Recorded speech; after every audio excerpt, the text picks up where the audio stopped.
In this final chapter, I share with you the reason why to embrace all forms of change in your life. Generally, we view changes through limited perspectives. You either see it as a chance to grow for the better or as something that is to be avoided. This is simply because we are comfortable staying in our very own comfort zone. Changing all sorts of habits or activities is like getting out of it, and this is one of the toughest challenges to do. Who we are and what we're doing to our everyday lives become deeply ingrained in our minds. Changing it can turn out to be a tough task. However, in reality, most people have habits they would like to change, be it physically, mentally, spiritually, or even emotionally. To be able to make the change, focus on the behavior you want to achieve and not the one you want to eliminate. The only way to change it is to look back and look at the issues that may have been affecting your perception in terms of your behavior. This will help both your conscious and subconscious to work in harmony. You have to write and rewrite your perceptions that limit you from being a better version of you. Once you have the behavior that needs to change, then we can look at how to initiate and maintain a change. There are 5 stages of change before it happens. Pre-contemplation. Here, a person has yet to uncover their problem, and they may try to avoid the subject. Contemplation. The person is aware of their problem, but unsure if they want to make a change. They realize they should have done things differently, but they have yet to achieve it. Preparation. The person is ready to make changes. They're not completely willing to, but they are ready to change. This occurs when change is unbearable. Action. Now, in this stage, the person gets ready to make changes. Maintenance. The affected person has to learn to maintain the changes and is cautious not to relapse, or else they have to go through the stages all over again. Now, do you remember the last time anything major happened to you in your life? Are there any past events that made you sad, angry, at loss? When these things happen, especially when we feel betrayed or let down by the people we love, it's easy to feel like we can never trust people again. The effect of 1 or 2 negative things in our life can cause us to spiral down. We may even lose confidence in our own ability to make good decisions.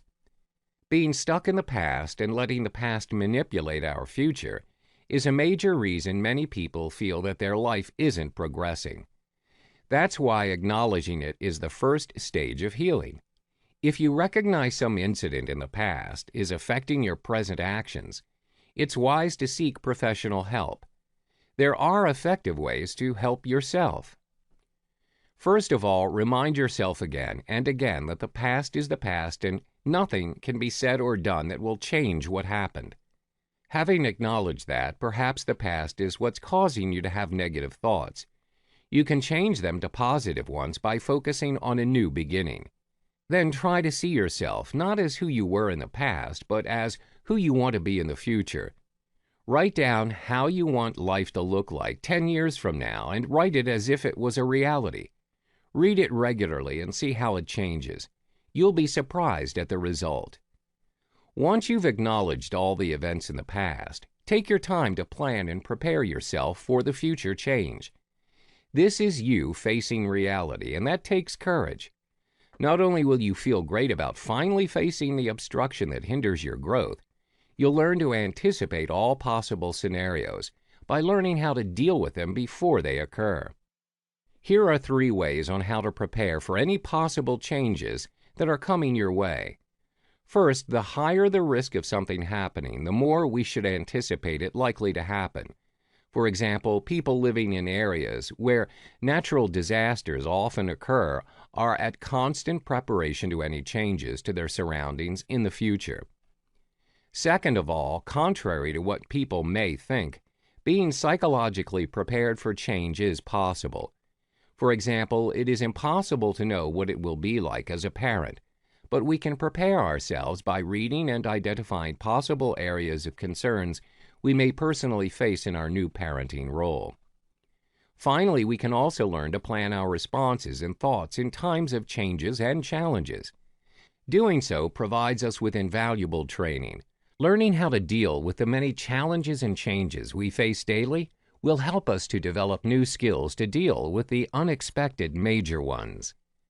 Think of all the possibilities in life if you could just learn to appreciate the changes that are happening within you. You can't expect to wait on life to make the changes for you.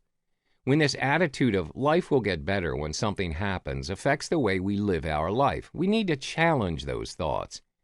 We need to embrace the person we are now and see that the best resources are already inside us. We are the only ones that can hinder our own developments and achievements if we're in constant fear of change. By embracing the opportunities we have today, we're likely to achieve our goals and ambitions in the future.